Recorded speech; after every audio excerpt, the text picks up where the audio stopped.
మన దేశం గురించి ఆలోచించినప్పుడు మనకేం గుర్తొస్తుంది? ఎత్తైన మంచు పర్వతాలు, వేడివేడి ఎడారులు, పచ్చని మైదానాలు కదా. భారతదేశమంటేనే భౌగోళిక అద్భుతాల నిలయం. మరి ఈ నేల, ఈ పర్వతాలు, ఈ నదులు ఇవన్నీ కలిసి మన కథని, మన చరిత్రని, చివరికి మన భవిష్యత్తుని కూడా ఎలా రాస్తున్నాయో అదండి ఈ ప్రయాణంలో కలిసి చూద్దాం. భారతదేశాన్ని నిజంగా అర్థం చేసుకోవాలంటే ఒక్కసారి మనం భూమిని దాటి పైకి వెళ్ళాలి, అంతరిక్షం నుంచి చూడాలి. సరిగ్గా 1984లో ఇదే జరిగింది. మన మొదటి వ్యోమగామి రాకేష్ శర్మ అంతరిక్షంలో ఉన్నారు. అప్పటి ప్రధాని ఇందిరాగాంధీ ఆయన అడిగారు, పైనుంచి మన భారతదేశం ఎలా కనిపిస్తోంది అని. దానికి ఆయన చెప్పిన ఒక్క మాట ప్రతి భారతీయుడి గుండెలో నాటుకుపోయింది. సారే జహాసే అచ్చా, ప్రపంచంలో అన్నిటికన్నా గొప్పగా ఉంది. ఆయన బహుశా చూసింది ఇక్కడ కనిపిస్తున్న ఈ అద్భుత దృశ్యాన్నే. చూడండి, ఉత్తరాన హిమాలయాలు తెల్లటి కిరీటంలా, చుట్టూ మూడు వైపులా నీలి సముద్రాలు. ఎంత అద్భుతంగా ఉందో కదా. సరే, ఈ వీక్షణతో మన వర్చువల్ ఫ్లైఓవర్ ప్రయాణాన్ని మొదలుపెడదాం. ఈ అద్భుత భూమిలోకి ఇంకాస్త దగ్గరగా వెళ్ళి చూద్దాం. సరే, ఇక అంతరిక్షం నుంచి నెమ్మదిగా కిందకి దిగుదాం. మన ప్రయాణం ఎక్కడ మొదలవుతుందంటే, మన దేశానికి కిరీటంలా ఉన్న ఉత్తరాన ఆ అద్భుతమైన పర్వతశ్రేణితో. అవే అజేయమైన హిమాలయాలు. ఆ పేరు వింటేనే ఎంత బావుంటుంది, హిమాలయ. ఆ పేరులోనే ఒక కవిత్వం ఉంది కదా. ఇది సంస్కృతం నుంచి వచ్చిందనమాట. హిమ అంటే మంచు, ఆలయ అంటే నివాసం. రెండు కలిపితే మంచు నివాసం అంటే శాశ్వతంగా మంచుండే ఇల్లు. ఆ పేరుకు తగ్గట్టే ఈ పర్వత శిఖరాలు ఏడాది పొడవునా తెల్లటి మంచుతో కప్పబడి ఉంటాయి. అసలు ఇంత పెద్ద పర్వతాలు, ఇంత ఎత్తైన శిఖరాలు ఎలా ఏర్పడ్డాయి? ఇది ఒక అద్భుతమైన కథ. లక్షల కాదు, కోట్ల సంవత్సరాల క్రితం మొదలైంది. అప్పుడు మన భారతదేశం గోండ్వానా అనే ఒక పెద్ద మహాఖండంలో ఒక చిన్న ముక్క అంతే. కాలక్రమేణా అది ఆ పెద్ద భూభాగం నుంచి విడిపోయి ఒక ఒంటరి ద్వీపఖండంలా ఉత్తరం వైపు తన సుదీర్ఘ ప్రయాణాన్ని మొదలుపెట్టింది. దాదాపు 5 కోట్ల సంవత్సరాల క్రితం ఆ ప్రయాణం ముగిసింది. ఎలా? భారత భూభాగం యురేషియా భూభాగాన్ని ఒక పెద్ద కార్ యాక్సిడెంట్లాగా అపారమైన వేగంతో ఢీకొట్టింది. ఆ దెబ్బకి మధ్యలో ఉన్న భూమి కాగితంలా ముడుచుకుపోయి పైకి లేచి ఈ అద్భుతమైన హిమాలయ పర్వతాలుగా మారింది. ఆశ్చర్యకరంగా ఈ ప్రక్రియ ఇంకా ఆగలేదు. మన భారత భూభాగం ఇప్పటికీ ప్రతి సంవత్సరం 5 సెంటీమీటర్ల చొప్పున ఆసియా లోపలికి నెట్టుకుంటూనే ఉంది.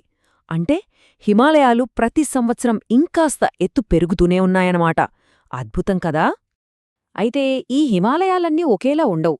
వీటిని మనం 3 వరుసలుగా సమాంతరంగా ఉండే శ్రేణులుగా చూడొచ్చు. పైన అందరికన్నా ఎత్తులో ఉండేది హిమాద్రి. ఇక్కడే మనకు ఎవరెస్ట్ లాంటి ప్రపంచంలోనే అత్యంత ఎత్తైన శిఖరాలు కనిపిస్తాయి. దాని కింద మధ్యలో ఉండేది హిమాచల్. మనం వెళ్లే షిమ్లా, డార్జిలింగ్ లాంటి హిల్ స్టేషన్లన్నీ ఇక్కడే ఉంటాయి.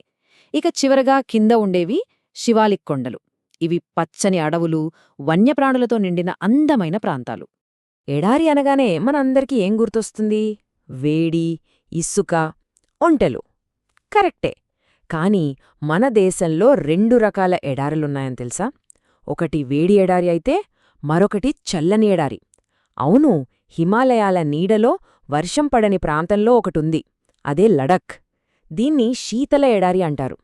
ఇక్కడ చలికాలంలో టెంపరేచర్ -30 డిగ్రీల కంటే కూడా కిందకు పడిపోతుంది. అందుకే దీని రాతి భూభాగాన్ని మూన్ల్యాండ్ అని కూడా పిలుస్తారు. ఇక దీనికి పూర్తి ఆపోజిట్ పశ్చిమాన ఉండే థారెడారి. అక్కడంతా వేడి, బంగారు వర్ణం, ఇసుక. హిమాలయాలు కేవలం ఎత్తైన పర్వతాలు మాత్రమే కాదు, వాటిని ఒక పెద్ద వాటర్ ట్యాంక్లాగా ఊహించుకోండి. అందుకే వాటిని ఆసియా నీటి గోపురం అంటారు. ఎందుకంటే అవి యావత్ ఆసియా ఖండానికే జీవనాధారం. అంతటి ప్రాముఖ్యత ఉంది కాబట్టే ఈ నీటి వనరులు సరిహద్దు దేశాల మధ్య చాలా సున్నితమైన రాజకీయ అంశంగా కూడా మారాయి. అదెలాగంటే, వేసవిలో హిమాలయాల్లోని మంచు కరుగుతుంది కదా, ఆ నీరే గంగా, సింధు, బ్రహ్మపుత్ర లాంటి మన మహానదులకు ప్రాణం పోస్తుంది. ఇక్కడ చూడండి, గౌముఖి మానినదం నుండి మొదలైన ఒక్క నీటి చుక్క ప్రవహించి వందల కిలోమీటర్లు ప్రయాణించి చివరికెక్కడో కింద సారవంతమైన మైదానాల్లోని వరి పొలాలకు జీవం పోస్తుంది. ప్రకృతిలో ఇంతకన్నా అద్భుతమైన కనెక్షన్ ఇంకేముంటుంది చెప్పండి? సరే, ఇక ఆ చల్లని పర్వతాల నుండి కిందకి దిగి భారతదేశపు హృదయ భూభాగంలోకి అడుగుపెడదాం. ఇక్కడ మనల్ని పలకరించేవి విశాలమైన, చదునైన, అత్యంత సారవంతమైన గంగా మైదానాలు. హిమాలయాల నుంచి కిందకి ప్రవహించే నదులు తమతో పాటు చాలా సారవంతమైన ఒండ్రుమట్టిని తీసుకొస్తాయి, దాన్నిక్కడ పరిచేస్తాయి. అందుకే ఈ ప్రాంతమంతా వ్యవసాయానికి స్వర్గధామంలా మారింది. ఎక్కడైతే పంటలు బాగా పండుతాయో అక్కడే నాగరికతలు వెలుస్తాయి. అందుకే ప్రాచీన సింధులోయ నాగరికత నుంచి మొదలుకొని గొప్ప గొప్ప సామ్రాజ్యాల వరకు అన్నీ ఈ మైదానాల్లోనే పురుడుపోసుకున్నాయి. అందుకే దీన్ని నాగరికతకు పుట్టినిల్లు అంటారు. వ్యవసాయం ఇంత బావుంది కాబట్టే ఈ ప్రాంతం భూమి మీద అత్యంత జనసాంద్రత కలిగిన ప్రదేశాల్లో ఒకటిగా మారింది. దీనికి నిదర్శనం కావాలంటే రాత్రిపూట అంతరిక్షం నుంచి తీసిన ఈ ఫోటో చూడండి. గంగా మైదానాలు ఒక కాంతుల హారంలా ఎలా వెలిగిపోతున్నాయో. ఇక్కడ కనిపిస్తున్న ప్రతి చిన్న కాంతి చుక్క ఒక నగరాన్ని లేదా ఒక పెద్ద పట్టణాన్ని సూచిస్తోంది. దీన్ని బట్టి మనం అర్థం చేసుకోవచ్చు ఇక్కడ ఎంతమంది ప్రజలు నివసిస్తున్నారో.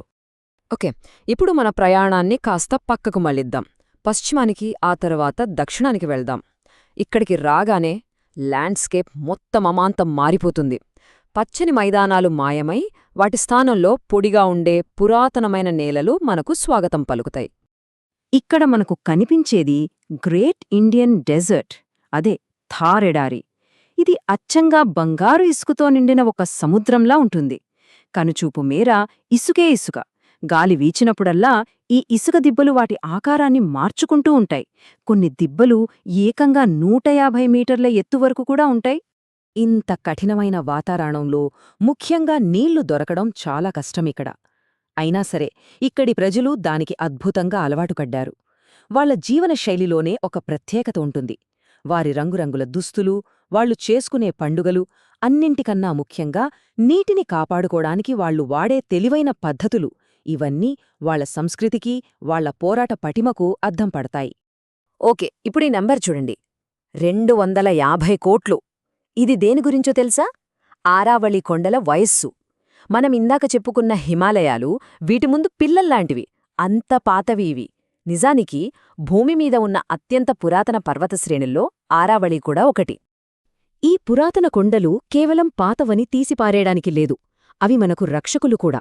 ఎలాగంటే ఇవి ఒక పెద్ద గోడలా అడ్డుగా నిలబడి పశ్చిమ నుంచి వచ్చే పొడి గాలులను, ఇసుక తుఫానులను ఆపేస్తాయి. దీనివల్ల థార్ ఎడారి తూర్పువైపున్న సారవంతమైన భూముల్లోకి విస్తరించకుండా ఉంటుంది. అంటే ఒక రకంగా ఇవి మనల్ని కాపాడుతున్నాయన్నమాట. సరే, మన ప్రయాణంలో చివరి మజిలీకి వచ్చేశాం. ఇదే ద్వీపకల్ప పీఠభూమి. ఇది చాలా పురాతనమైన త్రిభుజం ఆకారంలో ఉండే ఒక ఎత్తైన భూభాగం. కోట్ల సంవత్సరాల క్రితం అగ్నిపర్వతాల లావాతో ఇది ఏర్పడింది.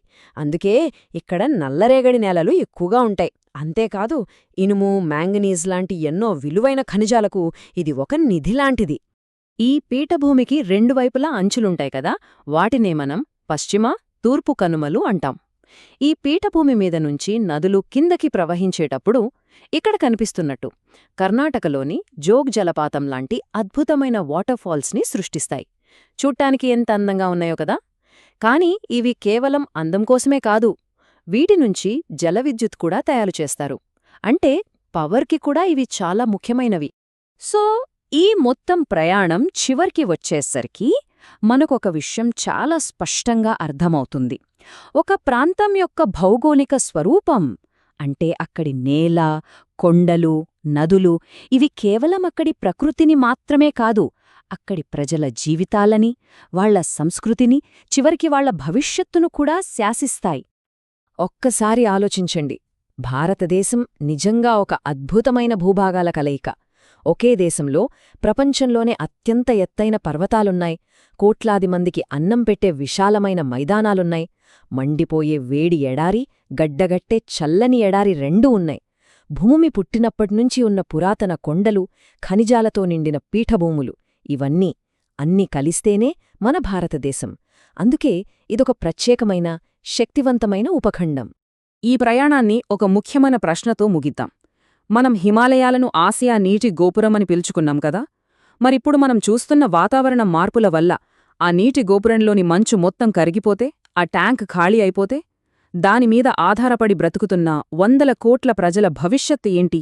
ఇది కేవలం భారతదేశం సమస్య కాదు, యావత్ ఆసియా భవిష్యత్తుకు సంబంధించిన ఒక పెద్ద ప్రశ్న, ఆలోచించాల్సిన విషయం.